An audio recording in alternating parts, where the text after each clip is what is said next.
Aujourd'hui, j'avais envie de vous présenter deux livres, le Feng Shui et les huiles essentielles. Alors, autant dire que ça a été des livres qui ont permis de nourrir un petit peu mon intérêt déjà pour le Feng Shui, parce que ça fait déjà quelques temps que je m'y étais intéressée, que j'avais mis un petit peu de côté parce que je trouvais ça trop barbare, parce qu'à un moment donné, j'arrivais pas à trouver une certaine facilité. Et autant dire que ce livre décoré selon les 5 éléments du Feng Shui de Tisha Morris m'a réconcilié un petit peu avec le Feng Shui.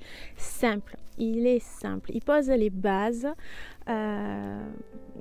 pour aborder le Feng Shui et essayer de le mettre en place selon ses facilités d'appartement, de maison, de disponibilité, d'opportunités aussi. Donc ça, j'ai vraiment bien apprécié. Il y a aussi une citation que j'avais aussi envie de vous lire, qui, quand j'ai commencé à le prendre en main, ça a été une petite révélation, donc j'étais vraiment très contente. La vie est une série de changements naturels et spontanés. Ne leur résistez pas, cela ne provoque que de la peine. Laissez la réalité être la réalité. Laissez les choses affluer naturellement vers la direction qui leur convient, Lao Tzu. Quand j'ai lu cette citation, j'ai mis du temps avant de pouvoir trouver le temps, de pouvoir le lire. Ça a été une porte qui s'ouvrait en me disant, en fait, c'est le bon moment, crée-toi cette opportunité, bourré de peur, bourré de doutes face à plein de choses que je vis aussi personnellement. Et donc du coup, c'est vrai que ça m'a un petit peu ouvert les portes. Alors autant dire, il faut que je sois honnête, en lisant ce bouquin, j'avais envie de déménager. J'ai envie de déménager, là, je vous le dis, il faut que je change d'environnement et qu'on soit mieux en fait dans son environnement. Une des choses que j'ai appréciées aussi, c'est l'opportunité de pouvoir trouver son élément, son type, son profil. Donc moi, je me suis amusée à faire dans cette première partie les petits tests qui me permettaient aussi de pouvoir savoir dans cette première partie, je dis des bêtises. Dans cette deuxième partie, c'est la deuxième partie, parce que je suis en train de me dire non, c'est pas la première partie.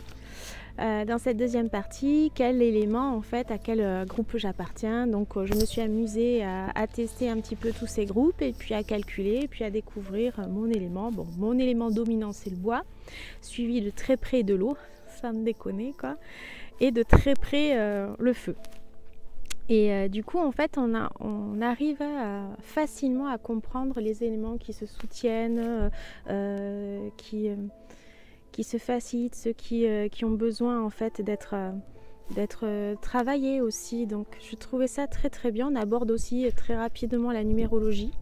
Donc, et tous ces profils sont nettement bien abordés en fonction des personnalités.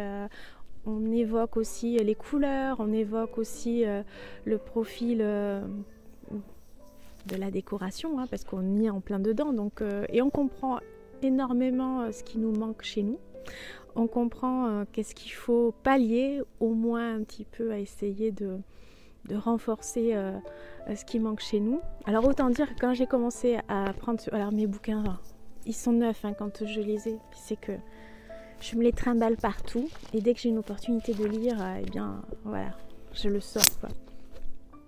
Et comme je vous disais, avec ce livre, j'ai essayé de faire quelques petites techniques qui sont décrites à l'intérieur pour essayer de voir les changements à l'horizon, pour essayer de pallier un petit peu à certains manquements. Il y a une carte Baga aussi qui est bien mise en avant, donc qu'on essaie de retranscrire un petit peu soit dans son appartement, soit dans sa maison aussi. Et puis c'est quand même assez relativement abordable quand on a envie de se remettre. Par exemple, moi ça faisait très longtemps que j'avais pas eu envie de me remettre au Feng Shui, et là finalement ça m'a réconcilié quoi. Donc je recommande si on a envie de s'y remettre, si on a envie de se plonger un petit peu dans sa déco de maison et puis de découvrir les éléments en fonction de son profil, on apprend énormément de choses. Je trouve qu'il est tombé à pic.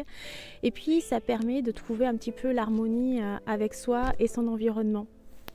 Et quand je parle d'environnement aussi, c'est pas que l'extérieur et que la déco, c'est vraiment tout, quoi. C'est et au relationnel et ainsi de suite. Ça, c'était mon petit livre que j'avais envie de recommander. Le deuxième, les huiles essentielles pour débutants. Bah alors là, c'est un petit bijou pour débutants, vraiment. On va pas chercher des choses en dehors du basique. On est vraiment dans le basique. Ça permet un petit peu de prendre soin de soi, de se remettre un petit peu en accord avec les huiles essentielles à avoir vraiment chez soi, les basiques. Ça permet aussi à voir aussi les huiles que l'on a à la maison, donc qui permet aussi de pouvoir combiner avec ces huiles essentielles. Et donc autant dire qu'on peut travailler tranquillement, se remettre tranquillement avec les huiles essentielles. Par exemple avec ce livre, j'utilise des huiles essentielles, mais ça faisait très longtemps pour être honnête que je n'avais pas pris mon brumisateur et puis eu envie en fait de mettre des huiles essentielles pour les respirer. Et par exemple, ça a été très important pour moi quand j'ai eu d'énormes maux de tête et je me suis dit ok, en fait il n'y a pas que certaines huiles d'une certaine façon, il faudrait peut-être aussi que je les combine pour faire des petits roll-on. Donc d'ailleurs il y a ça, je ne sais même pas si j'arriverai à, si je prendrai le temps, il faut que je sois honnête, si je prendrai le temps pour faire un petit soin avec vous. Enfin, je m'étais mis un petit marque-page en me disant tiens, une huile de soin pour la pousse des cheveux. Je m'étais corné la page et j'avais envie de le faire avec vous. Il n'y a rien d'extraordinaire parce que tout est abordable, c'est-à-dire qu'on peut trouver facilement toutes les recettes on peut trouver facilement tous les ingrédients dans sa maison. Par exemple, on peut avoir du vinaigre de cidre chez soi, un peu d'aloe vera, on peut avoir la lavande, un peu d'orange. Enfin voilà, il y a plein de choses qui nous permettent de s'immerger dans le monde en fait des huiles essentielles. Il est simple, rapide à lire, très intéressant au niveau de l'approche parce que du coup, par exemple, quand je vais aborder les sapins, les résineux. Ah oui, je suis dans les résineux en plus. J'adore les résineux. On va laisser passer le bus qui passe. Des touristes. Voilà, pour vous présenter un profil type d'huile essentielle. Par exemple, le sapin, on a son étymologie et puis on a aussi tout ce qui est origine, la méthode d'extraction, la description, les précautions, les utilisations, les applications et bien sûr tout ce qui est action thérapeutique, avec quoi on peut les associer et bien sûr si on n'a pas cette huile essentielle, avec quoi on peut la substituer. On est vraiment dans la surface en fait. Si on veut creuser, on prendra, on va dire, un autre bouquin pour aller en profondeur. Mais il est une belle base pour débuter ou pour se remémorer de façon très ludique les huiles essentielles. Et surtout, en fait, toute la partie, ce qui m'a plu, c'est toute cette partie do it yourself et recettes et applications qui est assez riche, comme vous pouvez le voir. Donc qui fait bien presque la moitié du bouquin.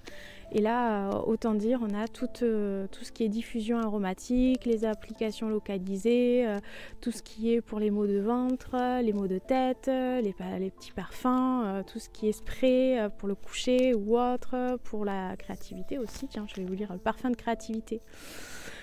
Des huiles essentielles d'orange douce, 3 gouttes, 2 gouttes d'huile essentielle de bergamote, 2 gouttes de huile essentielle de feuilles de cannelle, 1 goutte d'huile essentielle de clou de girofle, 1 goutte d'huile essentielle de vanille et de l'huile de pépin de raisin pour compléter. La suite, il n'y a plus qu'à regarder le bouquin. Enfin voilà, tout ça pour vous dire que cette petite bible pour réaliser tes petits produits de soins et puis te replonger dans le monde des huiles essentielles, easy quoi. Easy, ça se lit rapidement et puis il est beau à lire quoi. Voilà, tout simplement. Voilà, c'était mes petits coups de cœur du moment, mes lectures du moment que j'avais envie de partager avec vous. En attendant, je vous dis à une prochaine capsule. Je Je vous aime.